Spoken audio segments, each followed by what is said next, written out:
Good evening and welcome to Poland Daily. I'm Nicholas Richardson and this is the news. Polish cinemas, theatres, hotels, swimming pools and ski slopes have opened again on Friday as part of a gradual loosening of lockdown restrictions. All will have to follow strict sanitary rules. According to the regulations, cultural facilities may open between the 12th and the 28th of February, but only at a maximum of 50% capacity, and there must be a distance of 1.5 metres between viewers or listeners. Visitors must also cover their mouth and nose, and eating or drinking is forbidden. The government will decide in 2 weeks whether the looser restrictions can be maintained. Many larger cinema chains opted to stay closed because of the uncertainty. Since the beginning of the pandemic in Poland in March 2020, the country has introduced a number of measures to counter the spread of coronavirus. At the end of December last year, the government announced that Poland would enter a national quarantine until the 17th of January. There isn't a huge selection of films or cinemas, but let's not kid ourselves. It's not like there's nothing. I definitely plan, as much as my energy and possibilities allow, to see many films today. As elsewhere, the leisure sector has been badly hit by the lockdowns, so the opening of the ski resorts has been welcomed by the public and the ski industry alike. I came here today to get some fresh air after I found out that the slope is open. The weather is beautiful, the slope is perfectly prepared. I had a beautiful first ride. Closing the slopes in a high skiing season was very painful for the ski industry. At some point we were closed completely. In the last 2 weeks we opened only for sports people so that the skiing clubs can train, and now we can finally open for individual clients. Zgodnie z rozporządzeniem tylko dla sportowców, czyli mogły trenować nasze kluby narciarskie. However, the decision on whether to open or not is left to the discretion of the management. There is little cheer for the hospitality sector, however. Restaurants and bars remain closed and may offer only takeaway or home delivery services. The number of new infections has levelled off in recent weeks. On Friday, Poland reported 6,379 new cases and 247 deaths. The British variant of the novel coronavirus is believed to be behind a recent surge of cases in the Czech Republic, with many hospitals reporting to be at full capacity. The country has had the second highest figure of daily new cases after Portugal over the last 2-week period. Nahod and Trutnov, neighbouring districts on the Polish border about 150 kilometres east of Prague, are among several regions that have seen an incessant spread of the disease, despite a national lockdown. Jan Mach, the director of the Nahod hospital, says that his hospital has run out of capacity to accept COVID-19 patients, and he has been forced to send new COVID-19 patients to hospitals as far as 230 kilometres away. We have been close to our ceiling in the past 14 days. We have touched it several times. On Monday alone we took in 22 patients, and that was beyond our means. We had to ask for transport out of the region.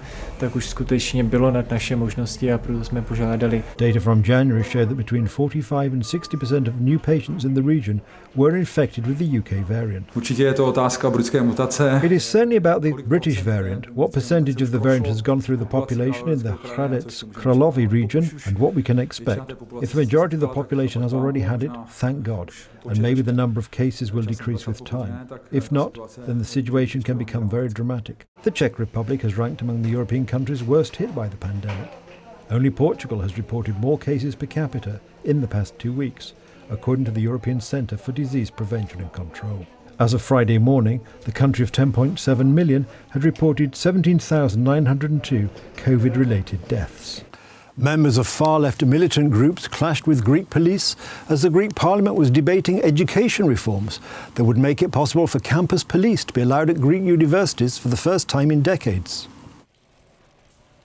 Police fired tear gas to disperse the protesters as fiery petrol bombs were lobbed at them. The government says the reforms, including the formation of special police units for university campuses, are designed to upgrade the system, overhaul admissions to state universities and improve security. Greek universities have been hotbeds of far-left militant groups since the 1970s.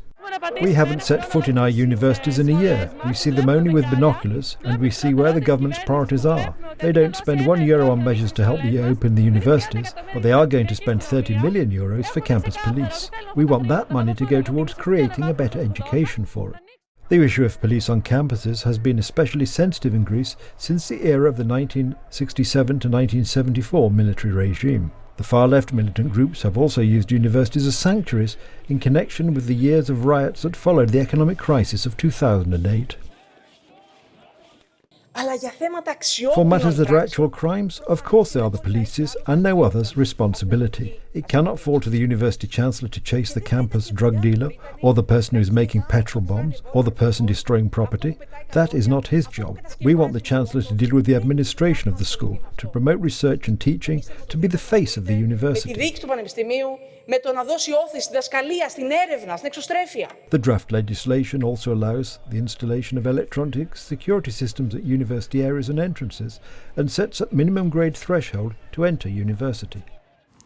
The Kremlin said on Friday that Russia needed to be ready for the possibility of harsh sanctions being imposed by the European Union over the jailing of Kremlin critic Alexei Navalny.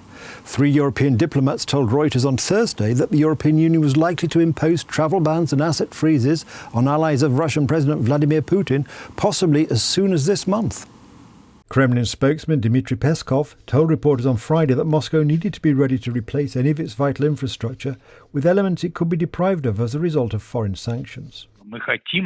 We want to develop relations with the European Union, but if the European Union follows this way, then we will be ready. One has to be prepared for the worst. This is what the minister was talking about. Russian Foreign Minister Sergei Lavrov said earlier on Friday that Moscow is ready to sever ties with the European Union if the bloc hit it with painful economic sanctions. If business is mutually beneficial, we will continue it. But in the event that we again see sanctions imposed in some sectors that create risk for our economy, including in the most sensitive spheres, component parts, main details, I am sure that we will have become totally independent on the military side, and we will need to aim for the same position in the economy. Yes, we don't want to isolate ourselves from global life, but we have to be ready for that. If you want peace, then prepare for war. Pressure for sanctions has grown since Moscow infuriated European countries last week by expelling German, Polish and Swedish diplomats without telling the European Union's foreign policy chief, who was in Moscow for a visit. Paris and Berlin now say that there must be a response. That's the news. Thank you for watching. Stay with us for the weather, Poland Daily Business and more programmes. But from me, it's have a good night and a better tomorrow.